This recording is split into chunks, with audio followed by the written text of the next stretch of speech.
अपने सभी श्रोताओं और दर्शकों को सादर अभिवादन करते हुए मैं एक विचार की ओर आप लोगों का ध्यान आकर्षित करना चाहता हूँ। जरा गौर करिएगा कि कोई भी समाज या देश या प्रदेश या गांव अच्छा तब चलता है जब उसमें न्याय व्यवस्था बहुत अच्छी हो,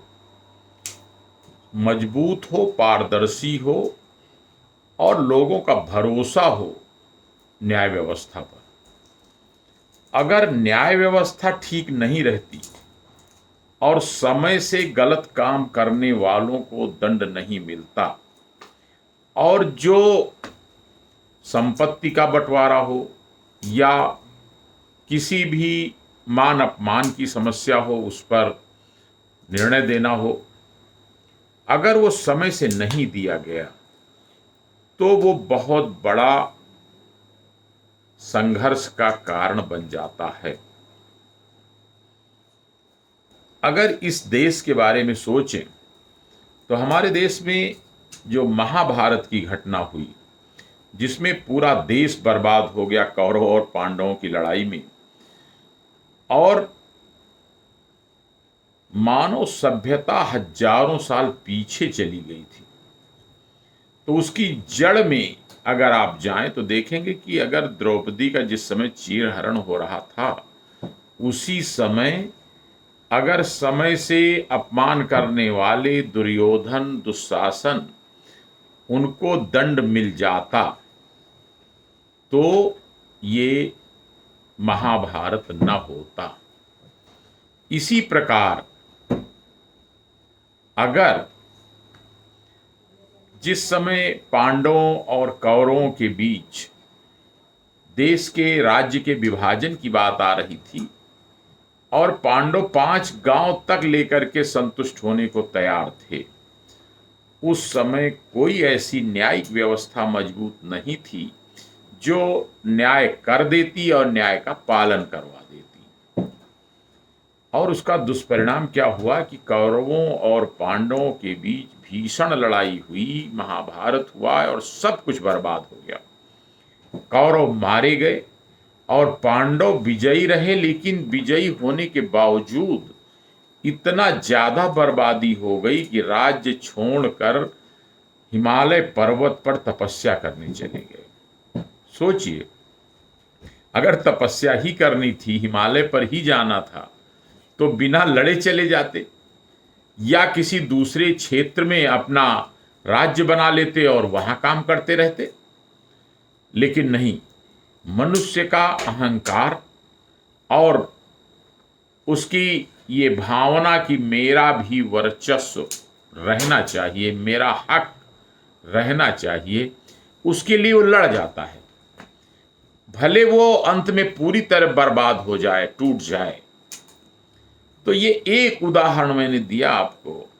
कि कैसे न्याय व्यवस्था के कमजोर होने से पूरा का पूरा देश भी बर्बाद हो जाता है।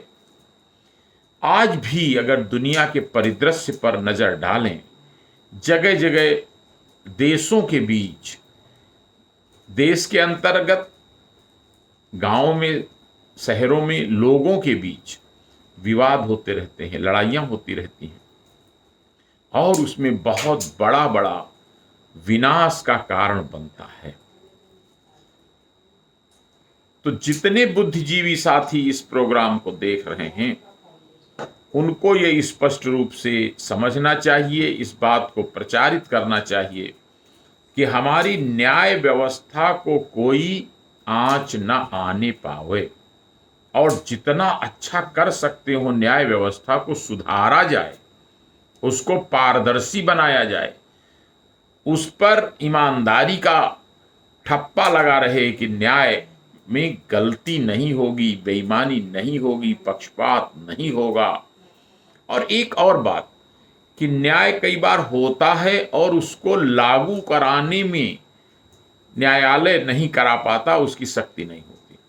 क्योंकि न्यायालय के पास कोई अपनी पुलिस तो होती नहीं, न्यायालय के पास कोई अपनी फौज तो होती नहीं, तो उसे उस निर्णय को लागू कराने में कई बार दिक्कत आती है। अभी हाल का अगर उदाहरण देखें कि बंगाल में सीबीआई ने कुछ मंत्री लोगों को, कुछ विधायकों को किसी भ्रष्टाचार के मामले में गिरफ्तार किया और भारी तृणमूल कांग्रेस की भीड़ ने न्यायालय के सामने घेराव कर दिया और जो बड़े जज साहब थे, चीफ जस्टिस बंगाल के, उन्होंने ये निर्णय दिया कि ये व्यक्ति अपने घर पर हाउस अरेस्ट में रहेंगे और जुडिशियल कस्टडी मानी जाएगी। अब सोचिए कि क्या कोई व्यक्ति और होता जिसके लिए इतने लोग घेराव प्रदर्शन करने वाले ना होते तो क्या ऐसा निर्णय हो पाता? और न्यायालय भी क्या करे? इतना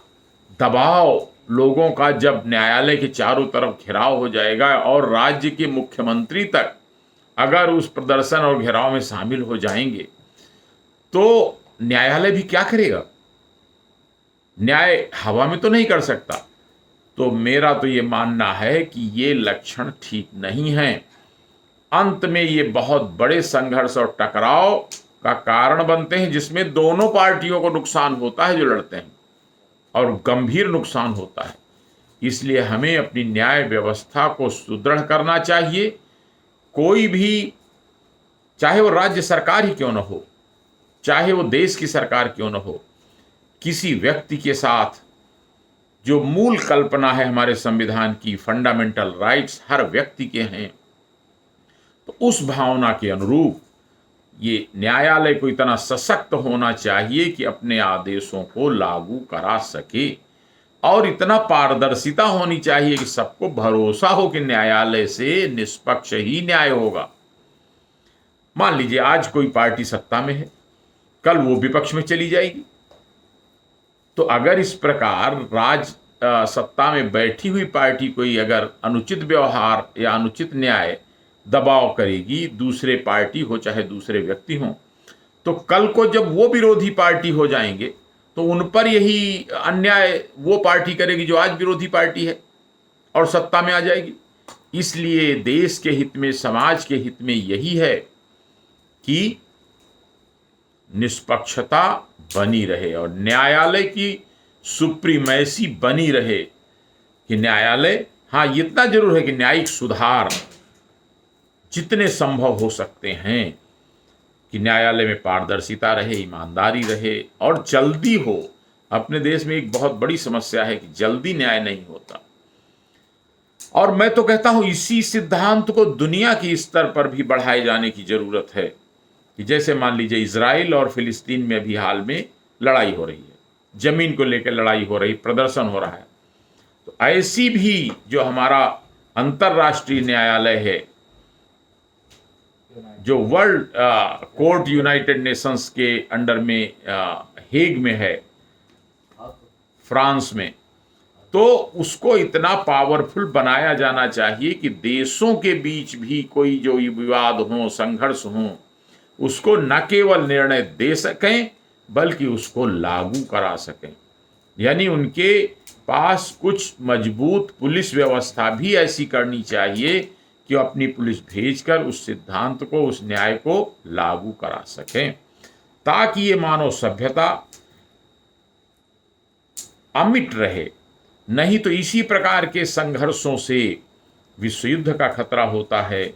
और अंत में पूरी मानवता